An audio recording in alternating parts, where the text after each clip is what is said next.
Hi junior hires, so I'm going to be going over the book Ecclesiastes, and when you hear this book you might be thinking, wow, it's going to be a depressing time, it's going to be sad, but you can actually take some information and it'll be very good for you and apply it. So we'll go over through chapters 2, 1 through 11 and chapters 5, 8 through 20.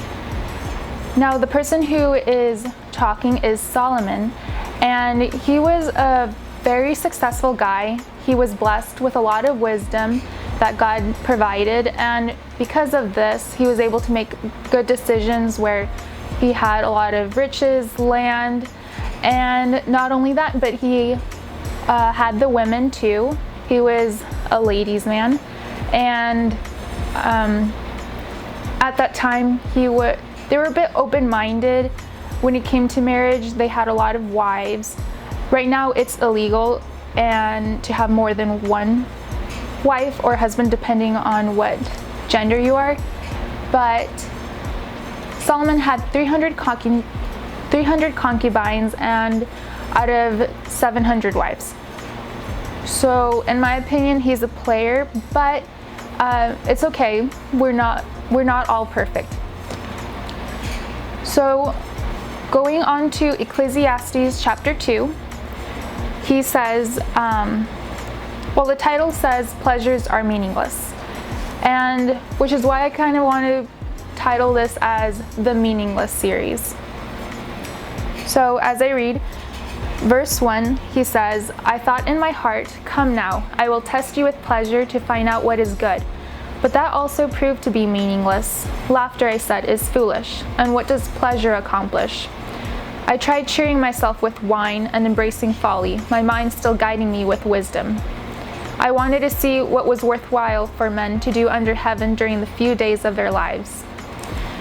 That's kind of interesting that he was trying to find what makes him happy, and I want you to ask yourself and maybe pause, what gives you satisfaction in life? So are you striving to get on that baseball team, or do you want to find acceptance within your friends or the whole school?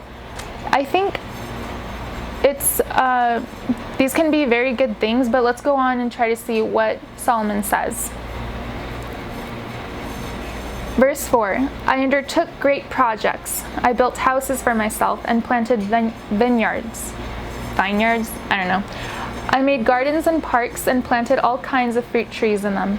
I made reservoirs to water groves of flourishing trees.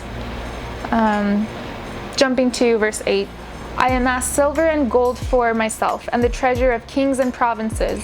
I acquired men and women singers and a harem as well, women, the delights of the heart of man. I became greater by far than anyone in Jerusalem before me. So we get it. He was like so rich, just the Bill Gates of that time, okay?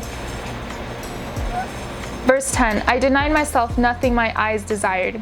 My heart took delight in all my work, and this was the reward for my labor. Yet when I surveyed all that my hands had done and what I had toiled to achieve, everything was meaningless, a chasing after the wind. Nothing was gained under the sun. So what I want you to take from this is that we should be happy, and these are all great things to work hard, but just know that we won't always find joy in everything from this world, but what will actually fulfill our lives is that Jesus is part of us. So if we go into chapter 5, the title is, in some of your books probably be said, riches are meaningless. So read on verse 8 through 20. It says, if you see the poor oppressed in a district and justice and rights denied, do not be surprised at such things, for one official is eyed higher, and over them both are others higher still. Now this is interesting. It's really common when to see people oppressed, people who are poor, and you don't really see things that people who are in a higher position just abuse the power that they are given. And this can happen a lot in the government. There's a lot of corruption, sadly, and kind of what's going on right now with, maybe you heard about George Floyd, and you can look further into that. There's a lot of protests and people are upset. But let's see what he says in verse 9. The increase from the land is taken by all. The king himself profits from the fields.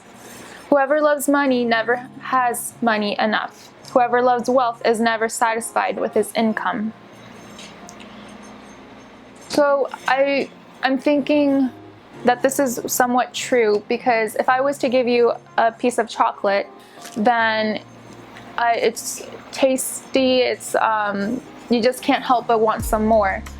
And so I'll give you, I don't know, 2, and then you just, or maybe even 3, but that's still not satisfying. You still want more as time goes on. So this kind of also applies with riches or money, where I may give you a $50 bill, but maybe you'll want to become a millionaire, and it's just never enough. It's endless.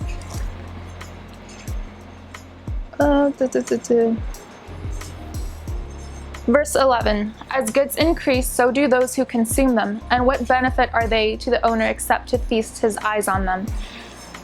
The sleep of a laborer is sweet, whether he eats little or much, but the abundance of a rich man permits him no sleep. I agree with this, because when I went to another country, they had less than I did, less resources, but they were completely happy. They did not care whether they had the latest iPhone 11 or whatever.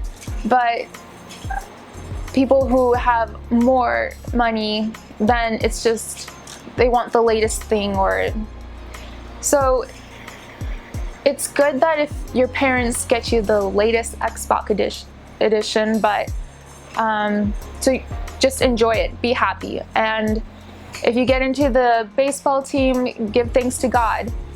But I want you to know that there's always something more important than these materialistic things. We came into this world with nothing through our mother's womb, and we're also going to leave this world when we pass away the same manner. So if we're working so hard to get all these materials from this world, which are good, we should try to do our best to get educated and provide for our family. But it's not everything. We won't be taking these things when we are with God. So I hope you have learned something, guys. If you have any questions, let me know. Bye.